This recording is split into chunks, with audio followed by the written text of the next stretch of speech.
Каждый из нас является интернет-пользователем. Ежедневно читаем новости, ищем информацию, общаемся в соцсетях.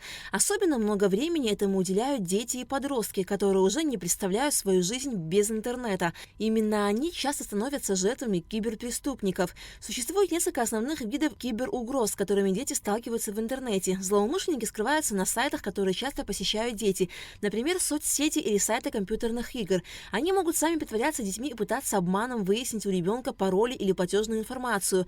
Часто бывает, что дети сами создают для себя опасные ситуации в интернете. Они устанавливают программы или переходят по непонятным ссылкам, не осознавая последствий таких действий.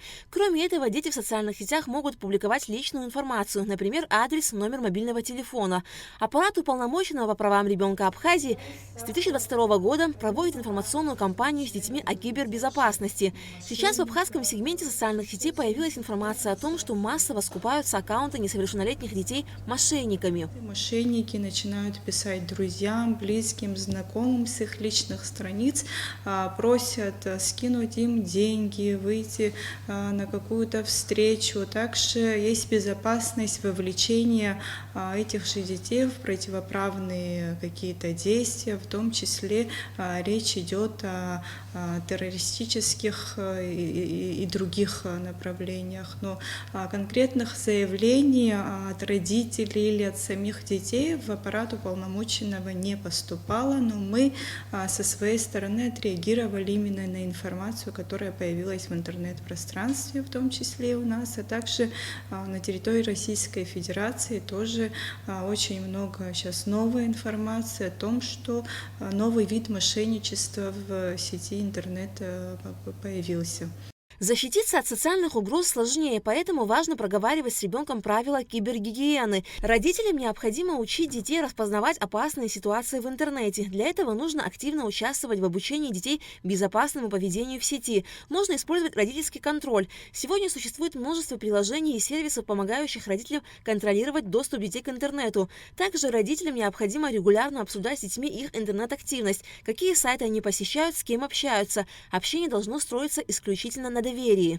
В первую очередь, конечно же, это поговорить с ребенком о том вообще, что такое безопасность в сети интернет, о том вообще помочь настроить конфиденциальность на своих личных страницах. То есть взрослый человек, если ребенок не умеет настраивать конфиденциальность, он должен ему в этом помочь, рассказать, кто может видеть личную информацию ребенка, какая информация может быть в общем доступе, какая не должна быть. Также как распознать угрозу, об этом необходимо поговорить с ребенком. Необходимо обговорить момент времени со своим ребенком, ограничить время пользования интернетом.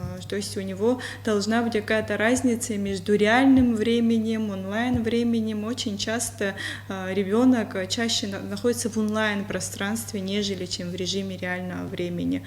Аппарат уполномоченного по правам ребенка регулярно проводит классные часы среди школьников по кибербезопасности подростков. Также была создана специальная памятка для родителей и педагогов, как уберечь ребенка от опасных онлайн-игр, которая распространена в школах республики. Есть информация о том, вот, что нужно делать, если уже обнаружил, что ребенок вовлечен в эти опасные онлайн-игры. Даются рекомендации, также вот сам дизайн тоже очень говорящий. Вот здесь приведена таблица также признаков наглядно, которая показывает, как себя лучше вести с ребенком в состоянии кризиса. В этом году вот мы разработали уже новый классный час, называется «Кибербезопасность несовершеннолетних». Она сопровождается очень такой яркой, красочной презентацией, но она в цифровом виде, так как мы считаем, что ребенок больше воспринимает информацию, когда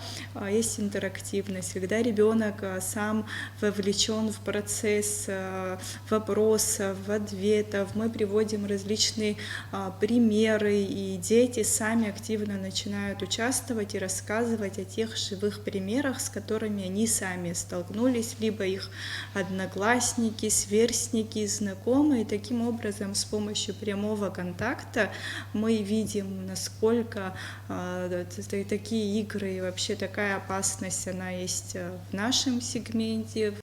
Доверчивость и недостаток опыта делают детей легкой мишенью для мошенников. Привитие детям правильных онлайн-привычек помогает снизить риски киберугроз. Эксперты отмечают, что грамотный подход к обучению основам безопасности значительно уменьшает вероятность столкновения с интернет-опасностями. И самое главное, не забывать о родительском контроле. Алика Трапша, Адиса Сагария, Алексея Гухава, Абхазское телевидение.